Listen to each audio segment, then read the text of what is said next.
Welcome back to another Roblox Studio tutorial. In today's video, we're going to continue with our admin commands by making a few fixes to the script, and then we're also going to add a few more shortcuts for referencing players. So let me go ahead and show you what I'm talking about.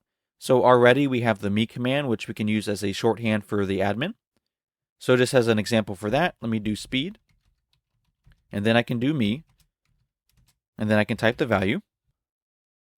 And what that is going to do, it's going to give me speed, but you can see for the other player, they're still normal. Another shortcut that we're going to add is all. So I can do /jump. And then let's say all. This will be all players in the game. And then let's set this to 100. So now if I do that, the admin has the increased jump, and so does the other player in the game. Okay, and the last shortcut that we're going to add for today is going to be everybody in the game except the admins. So I could do something like / and then trail. And then the word that I'm using for the shortcut is noobs, but you can change that to whatever you want to. And if you do this, it's going to apply it to everybody in the game except the admin. So if I run this, then we can see that the admin doesn't have the trail, but the player does.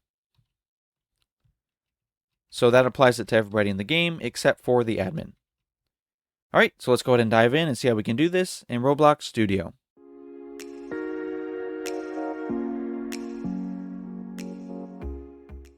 Alright, so there's quite a few changes that I made to the script, but to try to make it easy for everybody, I'm going to post the scripts on my website and also somewhere down in the comments, so that you can use this video to kind of follow along and understand what I did, but you don't have to worry about typing it out if you don't want to.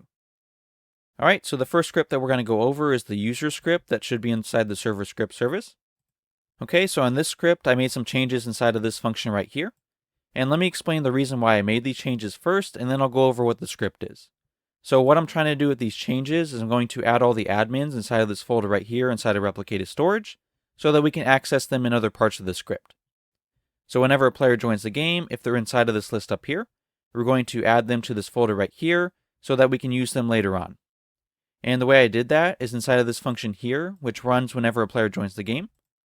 What I'm doing is I'm creating a new object value. I call that object value admin value, and then I set some properties of that object. So I set the name equal to the player's name, and then I set the value equal to the player. So these two are different. This is a string of the player's name, and this is actually the player's object. And then down here, I'm setting the parent equal to the admin's folder, which is right over here. So what this is doing, a player joins the game. It's checking to see if they're an admin. If they're an admin, it's going to do the things down below, which is setting the admin's frame equal to true so they can see it. And then it's adding them as an object to the folder up here. Next, let's go ahead and go to the local script that should be inside the frame. Alright, so this script had quite a few changes, so I'm going to try to do my best to cover everything. So the first change on this script is the creation of a new table. So inside this table here, which I called need value, is I store the commands that need that additional value, such as the speed and the jump. And then moving along to the valid command function, there was no changes for this one. And then moving on to the valid player function, there's quite a few changes here.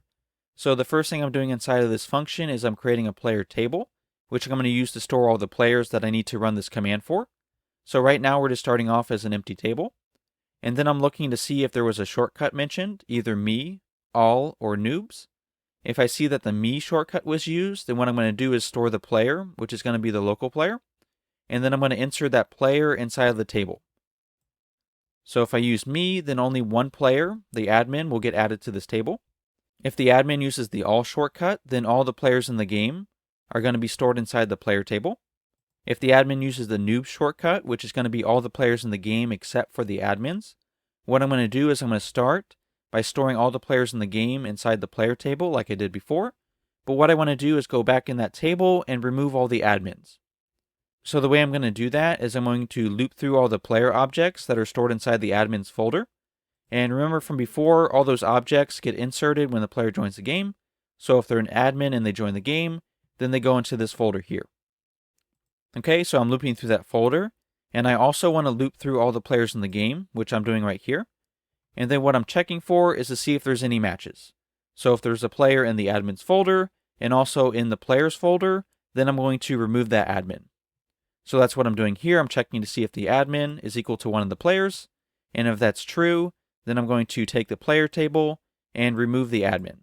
The way I'm removing the admin is based on its position inside the table. Okay, this was for testing, so I'm just going to delete that. We don't need that anymore.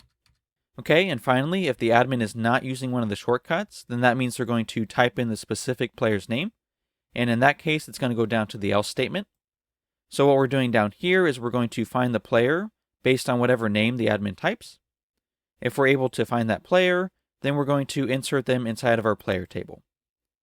Okay, after all that's done, we're going to have a player table that we're going to return down here. And I'll explain that bit in just a bit. But basically what it's doing, it's checking for shortcuts. If none of the shortcuts were mentioned, then it's going to just search for the player based on the name. Okay, this next function called validValue is a new function that I added. And the purpose of this function is to make sure that if the admin uses a command, such as speed or jump, that we're actually getting a value afterwards. So if they use something like /speed and then me, we want to make sure that they actually insert a value afterwards. So that's what this function is doing, is checking to make sure that there's a value if they're using those two different commands. Okay, and now we're going to move on to the last function, which is the Git Command Function. Okay, so this part right here is the major part that changed for this function. So what we're doing here is we're starting with an if statement. We're saying if valid command, which is going to run the function up top. So that's going to make sure we have a valid command, which just means that it shows up in the list up here. Okay, so if we have a valid command, then we're going to move on to the next one. If we don't have a valid command, then it's going to drop down to this else statement and say invalid command. Okay, after we get a valid command, then we're going to move on to the next level. And what we're doing here is we're creating a variable called player table, and we're using that function up top to actually store the value. So what it's going to do, it's going to run this function, and then based on what happens in that function up here, it's going to store whatever happens inside of this variable. So just as an example, if I'm using the all shortcut, then it's going to run valid player with the all shortcut. It's going to go up to this function up here, and it's going to match up with this else if statement here. And then once it gets there, it's going to store all the players in the game inside of this variable. And then down here at the bottom of the function, it's going to return that variable. So once it does that, it's going to come back down here. And now player table is going to be equal to that table from above. So here we're checking to make sure that function ran correctly and we get a value for this variable. If that doesn't happen, then it's going to drop down to the else statement and it's going to say invalid player. This would happen if they misspell something, maybe one of the shortcuts or the player's name. In that case, the function wouldn't return a value that gets stored in here. This would be nil, and then it would drop down and say invalid player. Okay, so after that, if we get a value for our player table, it's going to jump down to the last check. And this is the valid value check. So this is going to run that function, this one right here. And this just makes sure that if we have one of these commands, that we have a value attached to it.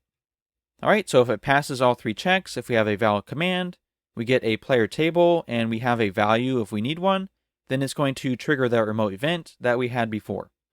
One additional thing that I changed for this event is I changed the middle parameter from person to player table. All right, so I know that was a lot of changes, and if you have any questions, just go ahead and leave a comment, and I'd be happy to explain anything further. For now, though, we're going to move on to the last script, which is the admin script. That should be inside the server script service. All right, for this script, there was no changes for any of the smaller functions that we wrote before.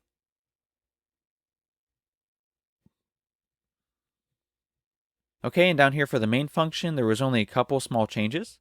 So one change I made for this that I also made in the local script is I changed the person parameter into player table. And then after that, we're going to use a for loop to loop through the player table. So that's going to store all the players that we want to use the command for. And then whatever the command is, it's going to run the corresponding function. So like I mentioned before, the main purpose of this video was to explain the changes that I made. I don't expect you to retype everything. The script is going to be on my website and also in the comments. I would actually recommend that you just copy and paste the code into the corresponding scripts. That way there's no mistakes if you're just trying to change it. The one thing that you'll need to do in addition to copying the scripts is adding the admins folder inside replicated storage. So to do that, you can just click here, add a folder, and then rename it to admins. Hopefully this video was helpful and you understand the changes that I made to the script. If you don't, that's okay. Just go ahead and copy and paste and we can move on to the next one. If you do have any questions though, please feel free to ask those in the comments. For now though, we're going to end with this video. I hope you enjoyed and stay tuned for the next one.